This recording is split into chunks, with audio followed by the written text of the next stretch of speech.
I grant the court use of my name for future return on my equity. I say again, I grant the court use of my name for future return on my equity. Your Honor, I have to object because I never made a plea. You made that plea for me. I did not make a plea. If I make a plea, it is a plea for release. I need to make a plea for release. All right, sir. Are you ready to proceed to trial tonight on your cases?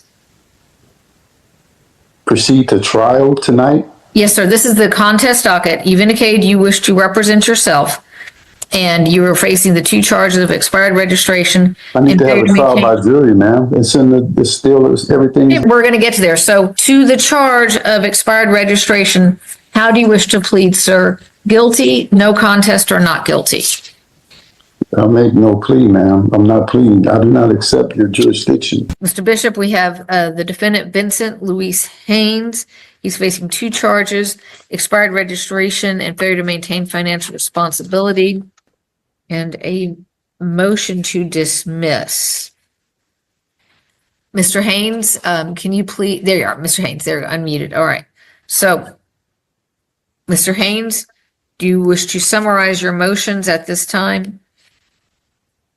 Yes. Go ahead, sir. In my notice of abatement, I'm asking for the court to show that it can uphold the Constitution in reference to Article 6. I am basically stating that I am a natural person. You know, I'm in the court even currently right now with my Lord and Savior Jesus Christ, and the notice of abatement just goes to the heart of the matter as to the jurisdiction, both subject matter and personal jurisdiction, and to make sure that these proceedings are done to assure equity and fairness. I realize that this court may not provide a remedy for me. And so at that point, I'm asking for adjunctive relief, if that would be appropriate. Mr. Haynes, you're using terms that are civil terms. This is a criminal court. These are Class C criminal charges, which carry a fine as their punishment. This is not a court that gives a remedy to a defendant. You are charged with a citation. You are charged with a crime based on the actions of a police officer. Who did I offend? No, sir, hang on. I'm not done. Okay. So I want to make sure you understand you're using civil terms. The rules that apply in this court are the Texas rules of criminal procedure. And those are the rules that dictate how the hearings and trials will proceed. And it is the Texas laws which grant this court jurisdiction in these matters. I'll make sure you understand that. If you wish to continue to summarize anything, you may, but I want to make sure you understand you're using civil terms. This is a criminal court. Okay. Even in a criminal matter, ma'am, I still have a right to face my accuser. Again, that's what the abatement was about. And who accuses? Sir, hang on a second. You haven't gotten to that point yet, because this is a first setting, and if you plead not guilty, there will be a trial. But as you've seen here tonight, many people plead no contest or are guilty. Therefore, there is an opportunity to hear and have all the accusations presented in court. You just have not gotten there yet. Yeah, I don't understand that. Okay. Well, Mr. Bishop, does the state have any response to the abatement motion? Yes, and I'm just seeing this motion for the first time tonight, but it appears he says that the court lacks subject matter jurisdiction over this ticket, and therefore the action should be abated. And I'm summarizing that. The state's response would be that this court has jurisdiction to hear citations for traffic violations and Class C misdemeanors in the city of Delworthington Gardens. And so it appears these tickets were all alleged to have occurred in Dalworthington Gardens, and therefore we respectfully request that the defendant's motion be denied. Your motion for abatement or notice of abatement, It's a notice. your notice of abatement is filed, sir, but there's no action that this court is going to take at this time. And you have filed a motion to dismiss. Before we go into that, sir, there's a couple of things that I want to make sure to put on the record. You've been here in the Zoom courtroom tonight. At the start of court, I went over rights and options that defendants have. Did you hear those rights and options, sir?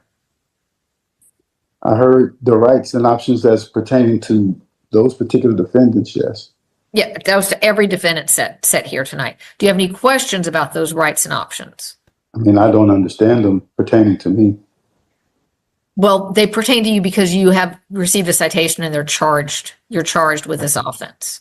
You may not agree with it and you may not like it, but they apply to you because you were in the city of Dalworthington Gardens and received these citations. So that's how they apply to you. Now, as I warned everyone at the start of court, you have the right to be represented by an attorney. And if you wish to have time to consult with an attorney, please let me know and I will give you a pass until next month's docket. Otherwise, if you do not have an attorney hired to represent you, you will be held to the same standard as if you were an attorney. So at this time, sir, do you wish to represent yourself or do you wish to have a continuance to consult with an attorney? I'll represent myself. Okay. All right. All right. And if you do not have any other questions about the rights or options that I went over at this time, we can proceed now to the motion to dismiss. If you wish to present that at this time, you may summarize your argument for the court at this time. The motion to dismiss comes from the fact that I put a notice of abatement in, and I never got a response from my notice of abatement. Just basically asking the court, for its jurisdiction. You're explaining how your jurisdiction kicks in, but it's not relating to what I'm saying. I don't go by misnomers, and I seek, the honorable court to apply fairness, and equity. This court does not state whether or not this is a court of equity. You're telling me right now that this is a criminal court. You're saying that this is a criminal case, and you're not really presenting a crime that I see that would be tantamount to criminal proceedings. But again, everything is laid out in a motion to dismiss, and I feel that it is warranted because the court does lack subject matter and personal jurisdiction in this hearing. Response from the state, Mr. Bishop? Motion to dismiss should be overruled, Your Honor, or denied. State has jurisdiction here. This individual was using the roads or highways of the state of Texas. And by doing so, as is driving being a privilege, not a right, was bound by the laws of the state of Texas when driving. The allegation is he has violated those laws, and so this court would certainly have jurisdiction to hear those citations. I believe there are two of them. One is registration. The other one is failure to maintain financial responsibility. Court has reviewed the written motion to dismiss, has heard the summary from the defendant, Mr. Haynes, response from I object, Your Honor. I'm sorry, sir, what did you say? I said I object. To what, sir? Because there's no city, state, or government that should make a rule or law that abridges my right to the freedoms and the privileges of the continent or the land of the United States. I'm a natural born man. Okay. And That objection, sir, I have a constitutional right to be. Sir, I've heard the objection. Your objection is overruled. All right. Your motion to dismiss is denied at this time.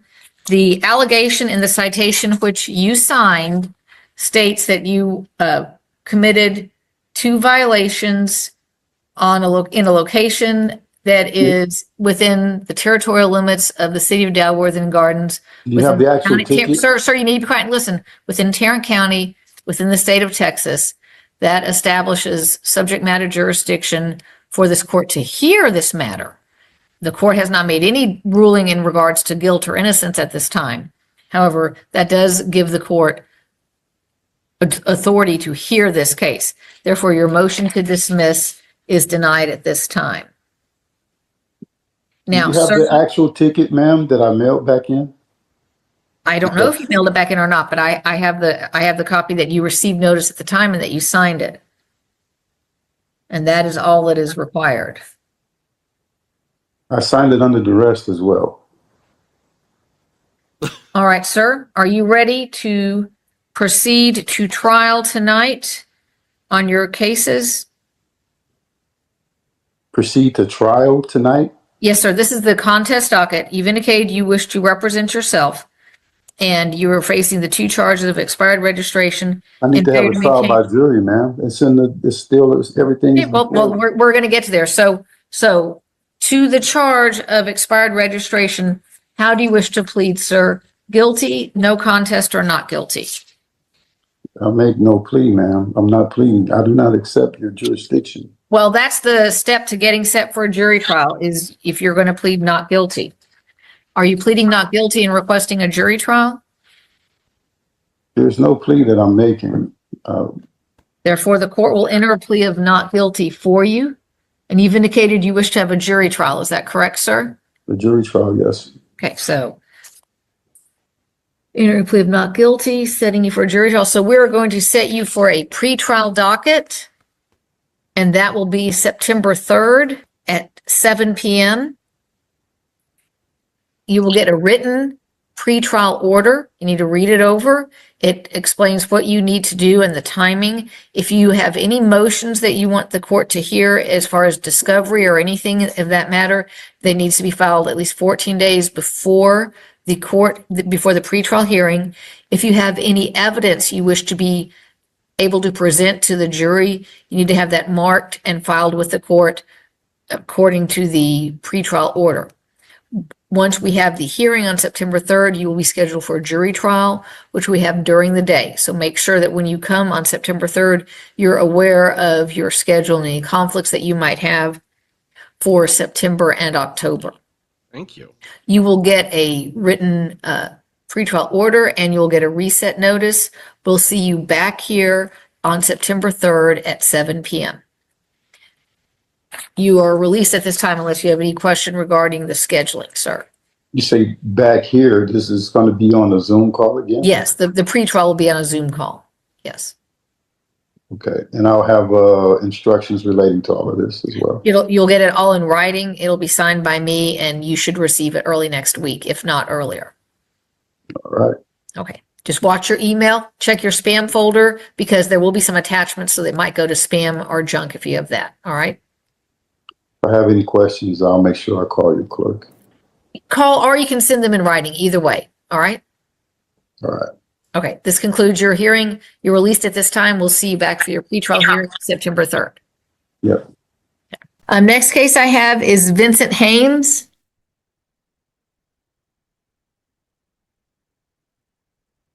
Vincent Haynes, can you unmute, please?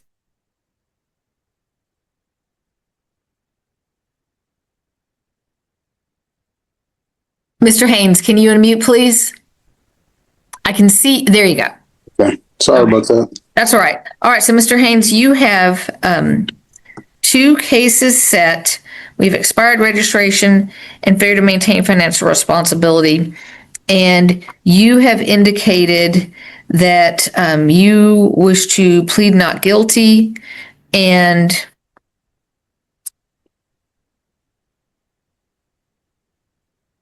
are you requesting a jury trial, sir? I grant the court use of my name for future return on my equity. I say again, I grant the court use of my name for future return on my equity. Your Honor, I have to object because I never made a plea. You made that plea for me. I did not make a plea. If I make a plea, it is a plea for release I need to make a plea for release. Okay, so Mr. Haynes, that's not a plea that applies in this court. You're using civil law terms like this were a civil court, and it's not. This is a state-created criminal court, and as I went over with everyone here, you have three options to plead. You can plead guilty, you can plead no contest or not guilty, and by law, if you do not enter a plea in this court, then by law, I have to enter a plea of not guilty for you. I do appreciate you reminding me of that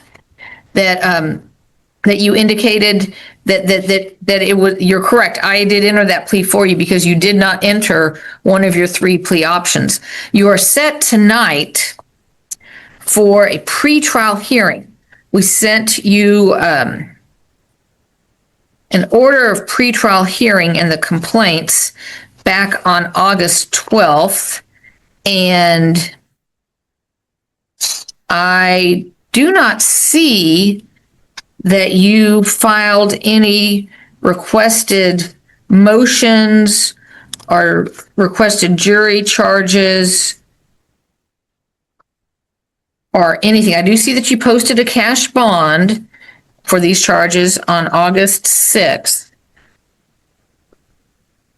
Did you send in any motions or requests pursuant to the pretrial order that I issued back in August, sir? I did not. I did not see that email. I was looking for those instructions, but I did not. I would like to make a motion to dismiss, and for lack of jurisdiction and lack of venue. I'm a natural born person, and I have a right to face my accuser. And you're telling me that there's a crime that's been committed. And I know that there's no crime against me traveling. Ma'am, I was traveling, and my right to travel should not be infringed upon. So, Mr. Haynes, you filed a motion to dismiss that was heard in court on August 6th, and the state responded, and and that was the court ruled that was denied. Therefore, the court does find that we do have jurisdiction for this charge, and so your criminal charges, which are Class C criminal offenses, are pending here at this time. So, other than that motion to dismiss, I do not see any other motions filed. Mr. Bishop, is there anything from the state? Any motions filed from the state? You're muted, sir. I'm sorry. No motions from the state, Your Honor. Okay. So, Mr. Haynes, a plea of not guilty was entered on your behalf by the court because you did not enter a plea at that time. Are you wishing to change that plea to either guilty or no contest? I need you to say yes or no out loud. I'm sorry, sir. Ma'am, I mean, I asked, for, even in the last time we had this hearing, I asked for your jurisdiction, and you're just telling me that it's a state jurisdiction matter. And I mean, I didn't understand how, I have to understand that, and I don't understand that. Well, sir, you are charged with failure to maintain financial responsibility and displaying an expired registration. And Texas law requires that people who operate a motor vehicle in the state of Texas obtain and maintain a certain amount of financial responsibility. Oftentimes it is insurance, but there are other ways to provide it, and that they register their vehicle every year with the state. And so you are charged with violating those charges, which are Class C charges, and you received that notice in the citation. I signed that ticket. Sorry, I'm not done. Which was issued to you, and okay. You also received notice in the complaint that was sent to you on August 12th, and we can send the complaint to you again. But those are the charges, and you have received notice of that. Okay, I'll send those charges again. But if you look at my ticket, Your Honor, I do not contract with the state. I rescind the contract pursuant to US 15. Sir, this is not a contract, and the U.S. Code in regards to contracts does not apply to Class C misdemeanor offenses in the state of Texas. So that does not apply here. You're conducting matters for money, and you're saying that there's a crime committed, and I just don't understand. So there are several things that I really object to. Okay, like well, sir, listen, as you've heard me, because this is your second time to appear in court, you absolutely have the right to go and consult an attorney. And you may seek that attorney's advice, and you may hire someone if you wish to do so. All right, sir.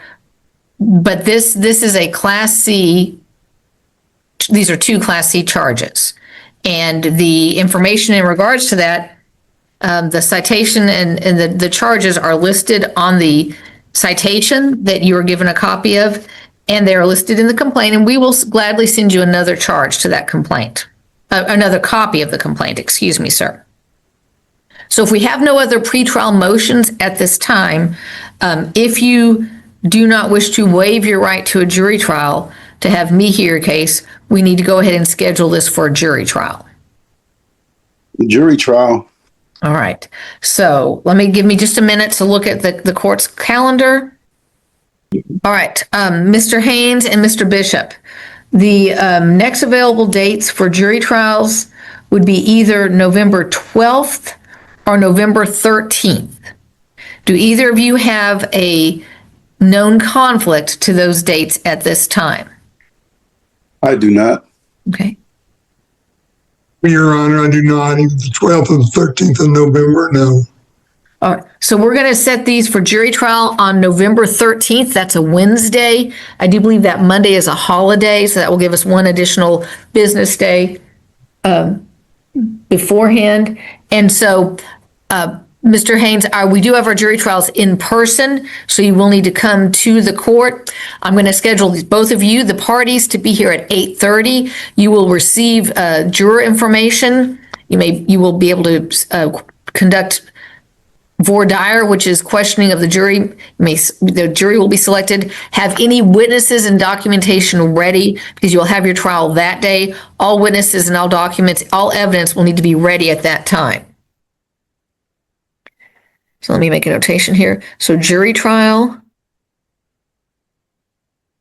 November 13th, parties here at 8:30 a.m. The Bonire panel will be here at 9, and we'll begin the jury selection process very soon after 9 a.m. Any questions, Mr. Haynes? Nope. Okay, thank you very much. Watch your email. Do check your spam folder, because there will I'll be have to check my spam. Yes, ma'am. That's Okay. what I have to do. I have Okay. to check my spam. Okay, That's correct. so we will send you a reset notice for that setting. We'll make sure to resend the complaints. All right. If you have not received them by Monday, please call my court staff. They will resend it while they're on the phone with you to make sure you've gotten them. All right. Yes. Okay. All right. You're released at this time. We'll see you back here November 13th at 8:30 in the morning. Thank you.